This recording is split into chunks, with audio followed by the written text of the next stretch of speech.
awarded Oh What Happy Days. It's an Iranian film with support from the US, France, and Canada.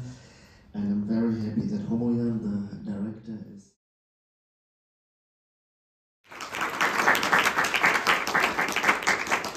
ما دائما در زمان ساخت فیلم نگرانی رو داشتیم که I'm happy that I'm in front of you. We were worried about this. We were worried about this association with the Corona time. And after the making of the movie, it turned out that our concern was actually correct. I'm also very happy to be here. It's wonderful. I've been invited to be in Tallinn many times, and finally I made it. Wow, you people of the north. It's a long time, like far away, and it's cold and it's wonderful. I'm so happy to be here. It's like, they're not cold. It's the warmth of your heart that is warming us all up. So for me, it was one of the most extraordinary experiences of my entire life, I must say, because first of all these years that I was out of Iran, I didn't want to be in any movie that is related to Iran, that I'm speaking Farsi, because already I was realizing when I left in 2008 that they can very easily put me in the cage of the Middle East. And at that time, you can get all the terrorist parts, all the parts that are related to whatever that was happening in the Middle East, and it was all twisted. It was not the reality I knew from the Middle East, so I knew that I have to give up. And even at one point I said, okay, I'm not going to work anymore if I'm going to be that.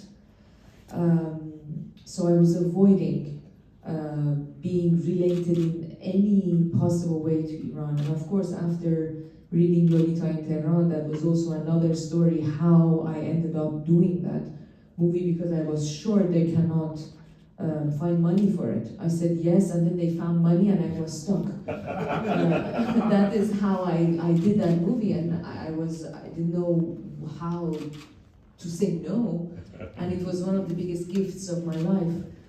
And then Homayoun came along, and I didn't know his work, but I know his name, because I think his name was something that was very much related to someone that has the most original, incredible ideas, with this incredible mind. And knowing him more, I know that his ideas are just incredibly original and wild.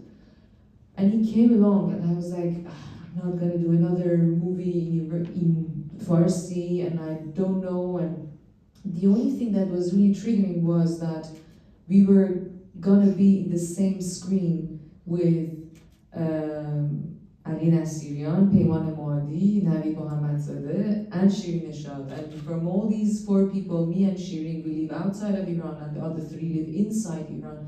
So with all the restrictions, it's almost impossible for us to work together and share the same screen. And this was really something incredible. And working with Homayoun and his energy and insisting, as if like a prophet that came down the mountain and says, I have to do this and I will do it no matter what. And he's the man that can do it, I believe. And I was so busy. It was some of those times that I didn't even have time to breathe. I didn't even finish reading the script. And the day I went to the studio, I didn't even finish the script. I didn't know what is happening at the end of the script. So while acting it, I was discovering the story at the same time. And I think it can never happen in cinema that you would discover the story while reading it and they were shooting it at the same time. So I was reading it on the teleprompter, the camera was right behind, and while reading it, I was like, this is what happened, this is what happened, while I was acting it. And it was, I again remember coming out of that studio that day, I asked myself, what happened? What was it? It felt like this dragon came out of me, as if like Homayoun made this incredible platform, like a Colosseum in Rome, and saying, unleash your dragon. And we are here to just receive your dragon. And he was pushing me further and further. Even at one point he was saying, now just laugh. Okay, I said, laugh? He said, yeah, just laugh. And I just started laughing. Now cry, now scream, like for no, and I was like, okay, now just go and spit into the camera. And I was like, okay, I do that. So it was like as if Homayoun was just pushing me further and further, and I was discovering at the same time, wow, this is incredible. And at the end, when I went out, I was like, oh, this is what I'm missing in cinema, like this feeling of unpredictable. It was amazing, and I was acting only with his voice, so we weren't seeing each other at all. Nobody was seeing the other actors. We were just acting with his voice. And when I saw the movie, everything sits together as if we are really on this call together. But I think it's his magic that somehow he managed to exactly know and remember. I remember Ridley Scott, because you mentioned him. He had 4 monitors in front of him. I was saying, we're going to cut this to this, this to that, at the same time that we were shooting. And I think in that point where he was reading the parts, he had the 4 monitors in his mind saying, this is how she said that, so now you're going to answer this way. So as if like this computer, this mega computer of knowing exactly what he wants and what the others did. Like a conductor that knows all the parts by heart and knew exactly now how you're going to say that sentence that is going to be right, considering that sentence of Shirin and Mr. Nasirian and Peyman. He knew everything. Like, he's a genius. He's really, like, it's unbelievable. And the movie turned out like this, like we are all acting in front of a black screen with his voice. And no matter what happened, it's through his voice. Because normally, I always say, it depends on the actor in front of you. Whatever you act, you are a reactor, you're not an actor.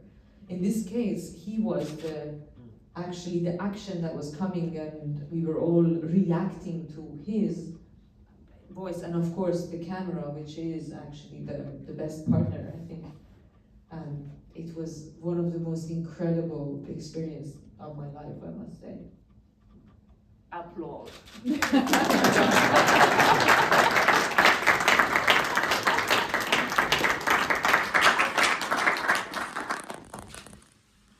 Well, really thank you for mentioning reading Lolita, because Tina had it last year in her main competition and she wanted you so much to come, so with a bit of delay you are here, we're very happy.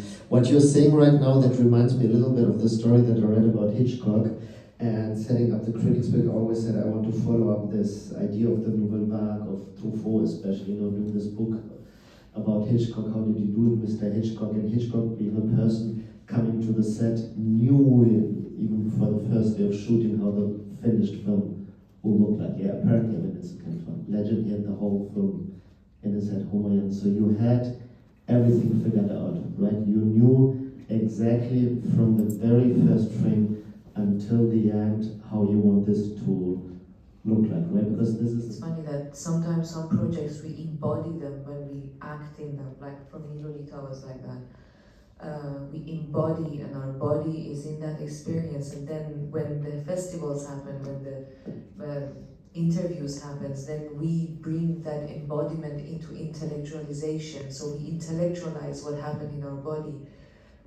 Now just talking, when Homayoun was talking, I was thinking, the story of this girl with the videotape is a story of one of my best friends, Zahra Amir Ebrahimi. This is something that our exile were 6 months apart. She left Iran 6 months before me because of the tape, because of the same exact story that you're saying.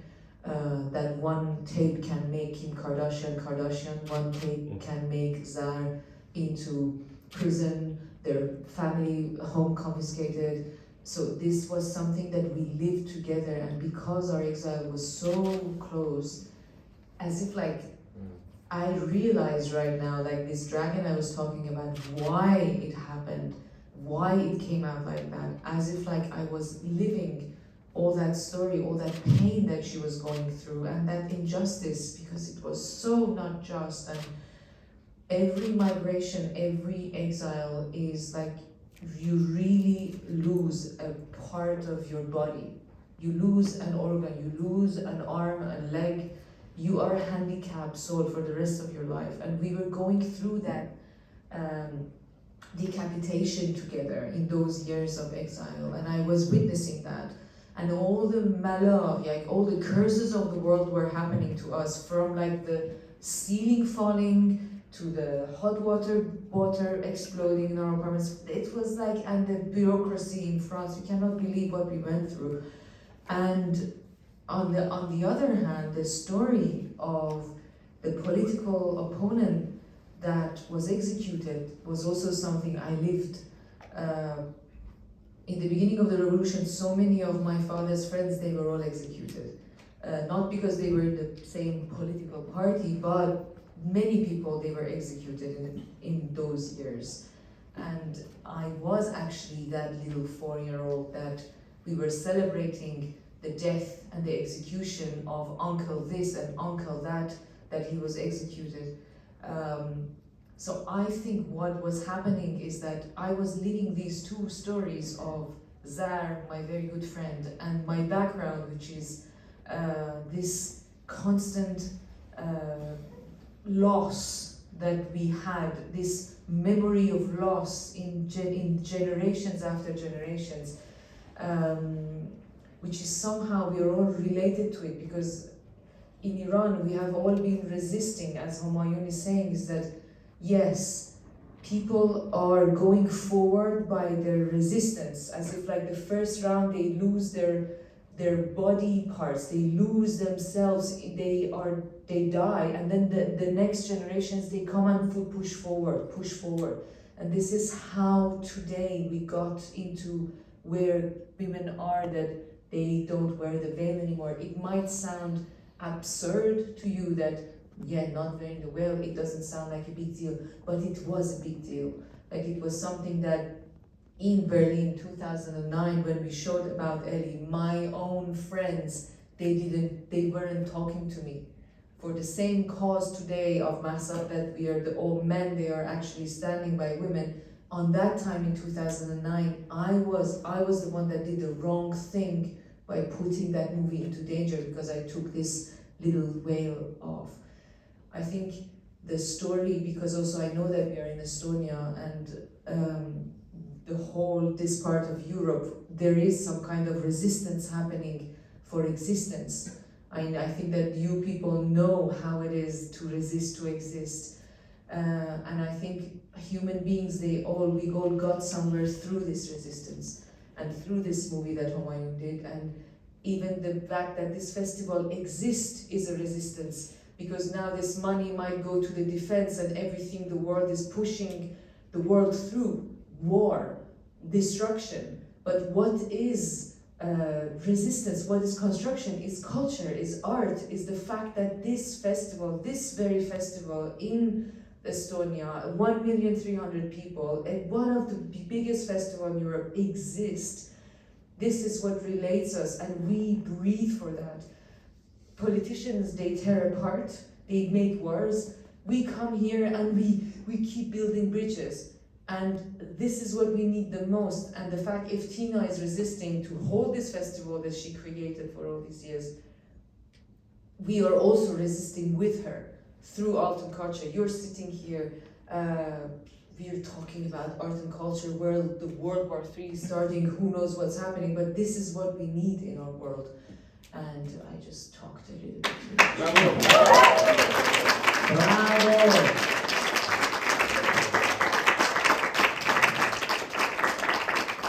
I see Tina is smiling, and I think she's very happy, and she heard it all. And we will play this to our ministers and the people in charge.